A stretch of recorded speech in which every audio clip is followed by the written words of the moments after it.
the country, they announced that a Chinese company was going to put 1,000 jobs in Las Vegas to make LED light bulbs in America, and they said explicitly it was because of the green energy commitment of the White House and the Congress of the United States. Another company is going to put 3,500 jobs there to build wind turbines.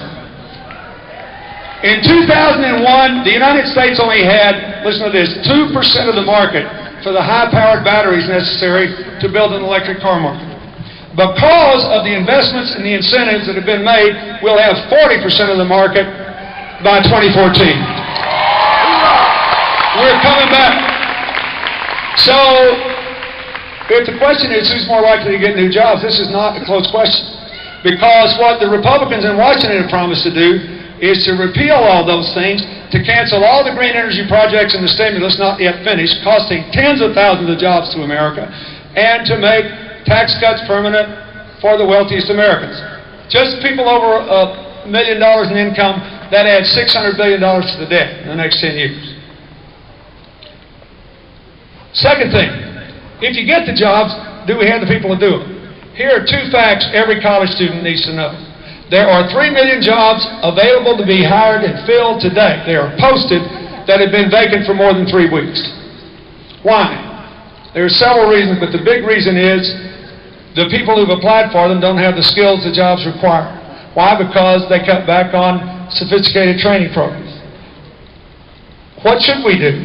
Every month, when Jerry Brown gets elected governor, he should get a list of every job in California that's been open for 3 weeks or more, and a check from the federal government to train people that he can spend at a community college and a labor program over the employers every month.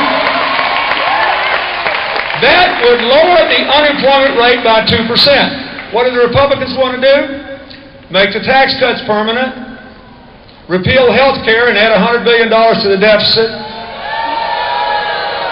Last year, their program, which has let the health insurance companies keep running the country into the ground, led to 5.5 million people losing their health insurance, and 3 million went on Medicaid, aggravating California's budget headaches. So, they say, let us do all this, we'll repeal health care, extend these tax cuts, and we'll cut everything else by 25%.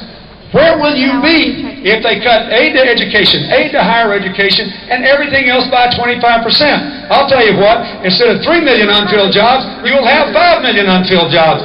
You don't have a choice here. That's what the game film shows. The facts are clear. You have two different philosophies, two different ideas. And the last thing I want to say about it is this. In this decade, the United States, for the first time in my lifetime, fell from first to ninth in the percentage of our adults with 4-year college degrees. Among young adults, we are now 12th. Part of that is a credit to our competitors. They're educating more people. Mostly it's because people started but didn't finish. We're still first in the world in the percentage of people who start in higher education but who quit before they get 4-year degrees. Why? Because of the cost and because the Pell Grants and the credits for tuition and the loans have not kept up with the cost, and people quit over and over and over again because they say, I can't borrow any more money, I'll never be able to repay it back. It happens over and over again. And then people get out of medical school and say, you know, I might like to go into inner city Los Angeles and be a doctor for a while, but I owe $250,000. I'd better do a residency, become a specialist, just so I can pay my debt back. You all know these stories. You get out of UCLA, you say, well, I might like to go into South Central LA and teach school for a couple of years, but I owe too much money.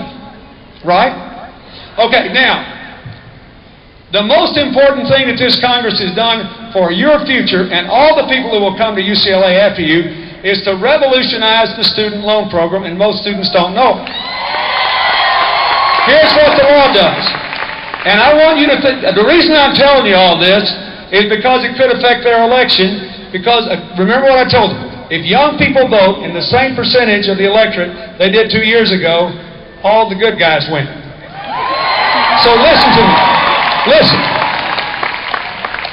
Here's what the student loan reform does. It says instead of paying $60 billion over a decade in unnecessary middleman fees to banks, we'll just have a loan reserve in the Department of Education. will send UCLA the money. They'll make the loans direct. The loans will be cheaper, and the most important thing is this. I want everyone to nobody will ever again in the United States ever have to drop out of college because of the debt burden, because you will have a legal right to pay this back as a small, fixed percentage of your income, however small it is, for 20 years. Nobody can take that away from you. Now, I did this on an experimental basis when I was president, and then the Bush administration dropped it. Students saved $9 billion, $1,300 for every $10,000 they borrowed. The taxpayers saved $4 because when people can repay their loans, they do. This is revolutionary. Why am I telling you this?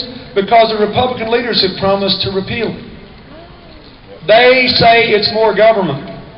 So their position is, we're going to make it more expensive for you to go to college, we're going to make it harder for you to repay your loans, and we're going to increase the debt by $60 billion. Now, if every student on the UCLA campus knew that, the voter turnout would be at least as high as it was 2 years ago.